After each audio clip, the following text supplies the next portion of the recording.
So this dreaded junk status then, Daniel, is possibly not so much a case of will it happen, but when will it happen? And in your opinion, when might that happen?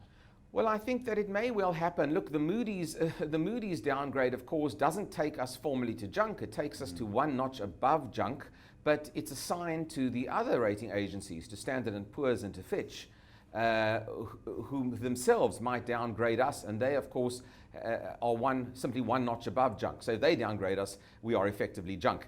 This could occur during the course of the year, mid-year, latter part of the year. I don't think it's absolutely imminent. And I think the rating agencies themselves might be looking for some degree of political direction to see where the country is going.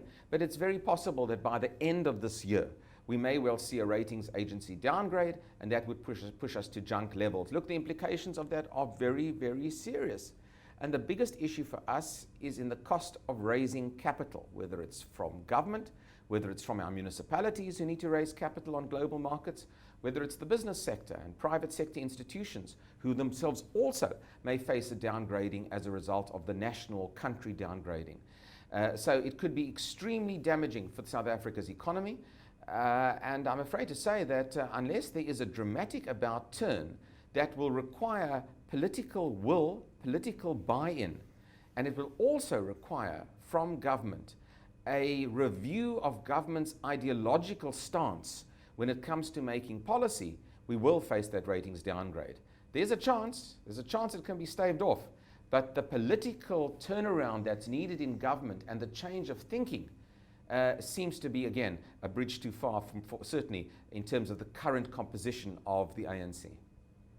Daniel, final question. Speaking of Finance Minister Pravin Gordhan, obviously he has battles of his own. The whole Hawke saga, how do you see that playing out?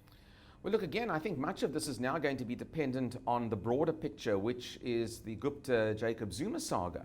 If Jacob Zuma is really weakened through this, Gordhan will retain his position and I think perhaps even be emboldened. There's a linkage, as a result of what's happened over the course of the last few days, there's now a direct linkage between the authority that Jacob Zuma has and, of course, the continued position of Pravin Gordhan. So this is going to be a crucial outcome of the NEC's deliberations and the position of Jacob Zuma within the ANC going forward. If Zuma continues to be president of South Africa for the foreseeable future, he either will have the power to hire and fire, which could include Gordhan, or he will be removed from having such power. His hands will be tied. He will be a president with a minder in effect. Already one could argue that Pravin Gordhan is the minder of Jacob Zuma. Cartoons today depict President Zuma with a gag round his mouth and Gordhan calling the shots. And in a sense, I think those are the two stark alternatives for us in South Africa at the moment. If the Deputy Minister of Finance, who made these very dramatic revelations about the involvement of the Guptas, if he loses his job over the course of the next few weeks in a cabinet reshuffle, then I think Pravin Gordhan could well be in danger as well.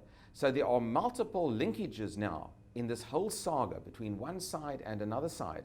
It's almost like a house of cards. It either remains up or in fact it all tumbles down. And I think we enter a very dangerous, a very volatile period in South Africa. It's probably necessary for us to flesh it open, but how the cards stack up at the end of it all is going to be a question that is unresolved and will be unresolved even after this weekend.